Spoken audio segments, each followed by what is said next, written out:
if you're a God-fearing Filipino and you are not into something which is destructive to your fellow men, you have absolutely nothing. I will die for you. Pinuntahan ng GMA News ang bahay sa lungsod ng Davao ng retiradong pulis na si Arturo Las Cañas. Ang mga kapitbahay ni Las Cañas ay hindi raw naginala na miyembro siya ng umano'y Davao Death Squad. Nasa Davao ngayon, live si Maki Pulido. Maki. Alam mo, Mike, magkakaiba yung pagkakakilala ng mga kapitbahay kay SPO3 Arturo Las Cañas. Pero sa mga nakausap namin, lahat naman ay nagsabi na hindi sila nagsuspetsya na miyembro ito ng sinasabing Davao Death Squad. Nakatayo ang bahay ni retired SPO3 Arturo Las Cañas sa isang corner lot sa Roseville Subdivision, Davao City. May 3 CCTV camera sa labas ng bahay, nakabukas ang ilaw sa garahe pero nakakandado ang gate. Ang sabi ng ilang mga kapitbahay, may 20 taon nang nakatira dito si SPO3 Arthur Las Cañas. Napansin lang nila na bandang October 2016 ay hindi na umuwi dito si Las Cañas. Si Jocelyn Cabardo, halos 2 dekada ng kapitbahay ni Las Cañas. Takot man ang mga kapitbahay dito sa kanya, ma'am. Kasi palagi nagalabas ng baril po.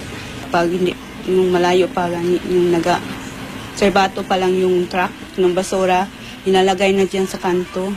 Pag makita niya yan, ikot yan siya, hanapin niya kung sino. Dala niyang baril, babarilin daw niya. Hindi mo ba alam, pulis ako, maganon siya. Iba naman ang pagkakakilala ng mga tricycle driver sa kanya. Pag tuwing Pasko, nagbigay 200 sa driver ng tricycle. Bakit mo nasabing mabait? Siyempre, kung magsakay siya, siyempre yung motor, pupunuin man to. 10 pasahero. Hindi man siya magalit, maghintay na siya. Pag wala siya sasakyan. Magkakaiba man ng opinyon, di raw sila nagsuspetsa na miyembro si Las Cañas ng sinasabing Davao Death Squad. Hindi naman siya didiis yun. Pagkaalam ko po, bodyguard siya ni Duterte po. Ang sabi. Pero hindi ko lang nakita kasama-kasama niya si Duterte po. Pero may nagsabi lang, narinig ko lang. Sinabi ni Las Cañas, minsan na siyang pumatay kasamang ilang pulis ng isang buong pamilya na taga General Santos City. Nang dukutin daw nila ang isang di umano'y mastermind ng kidnapping, nadamay ang buntis nitong asawa, batang anak, manugang at kasambahay. Inutos daw ni Nuoy Davao City Mayor Rodrigo Duterte na patayin silang lahat. Pinagbabaril daw ang mga ito gamit ang .22 caliber na may silencer sa Laud Quarry.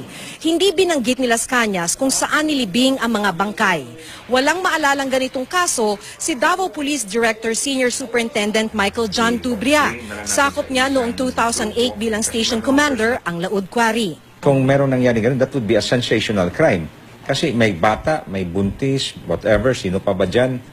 So that would be a sensational crime and I would have recalled it.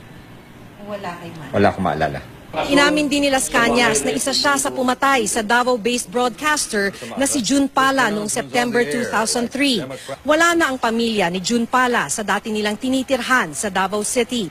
Kinumpirma naman ni Dubria na mga pulis Davao ang mga binanggit ni Las Cañas. Pero halos lahat retirado o patay na.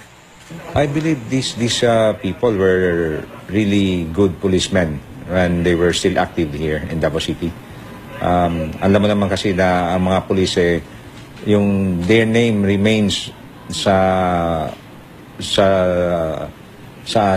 circuit ng kapulisan, no? So with whatever accomplishment they had.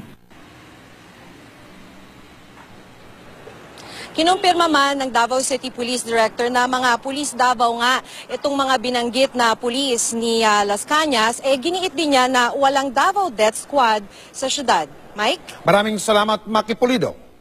Hindi raw inakala ng mga kapitbahay ni Arthur Las Cañas sa Davao City na kabilang siya sa sinasabing Davao Death Squad. Itinanggi naman ni Davao City Police Director Superintendent Michael John Dubria na may mga miyembro ng DDS sa Davao Police. Mula sa Davao City, makibalita tayo live kay Maki Pulido. Maki. Alam mo Mark, natuntun namin ang bahay ni SPO3 Arthur Las Cañas sa may Roseville subdivision dito sa may Davao City. Nakatayo ito sa isang corner lot at may mga CCTV. Yung garahe niya may nakabukas na ilaw pero nakakandado na yung gate. Sabi ng mga ilang kapitbahay ay may 20 taon na raw na nakatira roon si SPO3 Arthur Las Cañas, pero napansin lang nila na nung bandang October 2016 ay hindi na ito umuuwi dito sa may Roseville subdivision. At sabi nga nung isa sa mga kapitbahay ni Las Cañas ay kinatatakutan ang dating pulis ng mga kapitbahay. Naninigaw daw kasi, nanduduro kapag nagagalit sa tuwing may naglalagay ng supot ng mga basura sa tapat ng kanyang bahay habang hinihintay yung garbage truck. Nagpapakita raw din daw si Las Cañas ng kanyang baril. Ang alam daw nila, bodyguard ni Pangulong Duterte si Las Cañas. Para naman sa mga tricycle driver na nakausap din natin, mabait sa kanila si Las Cañas. Nang babate, minsan daw sumasakay rin sa kanilang tricycle kung wala siyang service. Binibigyan din daw sila ng tig 200 pesos kapag Pasko. Lahat naman ng nakausap namin hindi raw inakalang kabilang sa Davao Death Squad itong si Las Cañas. Ayon naman kay Davao City Police Director Superintendent Michael John Dubria, retired na sina SPO4 Dick Cloribel, SPO4 Ben Laud, SPO3 Jerry Baguhin, SPO3 Chodoro Pagidopon, SPO4 Sanson Buenaventura na binanggit ni na Edgar Matubato at Las Cañas. Patay naman na raw si SPO4 Boy Pavo at Major Makasaet. Magandang reputasyon daw ang iniwan nila sa Davao Police, mariin ding itinanggi ni Dubria na may Davao Death Squad sa Davao Police. Sa pahayag ni Las Cañas sa media kahapon, Mark, di ba, kinover mo to? Sinabi niya, minsan na siyang pumatay kasamang ilang pulis ng isang buong pamilya na taga General Santos City.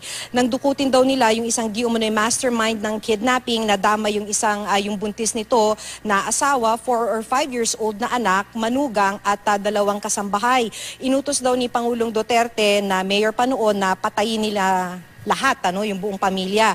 Pinagbabaril daw ang mga ito gamit ang .22 caliber na may silencer sa Laud Quarry. Hindi binanggit ni Las Cañas kung saan nilibing ang mga bangkay nang humarap siya sa media, pero ang sinasabi ngayon ni Senior Superintendent Michael John Dubria ay wala siyang maalalang ganitong kaso nung sakop niya ang Laud Quarry bilang isang station commander.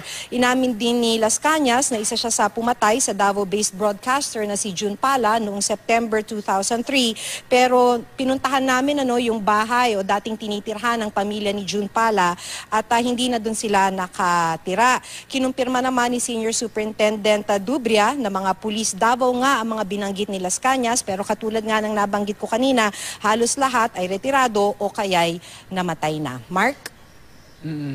Maki, sabi mo nakakwentuhan mo yung mga mostly kapitbahay, yung mga nakakakilala kay SPO3 Las Cañas. Sinasabi mong parang hindi nila inakala nakasama sa DDS itong si Las Cañas. Pero tinanong mo rin ba sila kung naniniwala ba sila na may DDS? I mean, nandiyan ka sa Davao at sila ang mga taga-riyan. Anong tingin nila dito sa bali-balita na ito na may DDS? At naniniwala ba sila sa existence ng Davao Death Squad?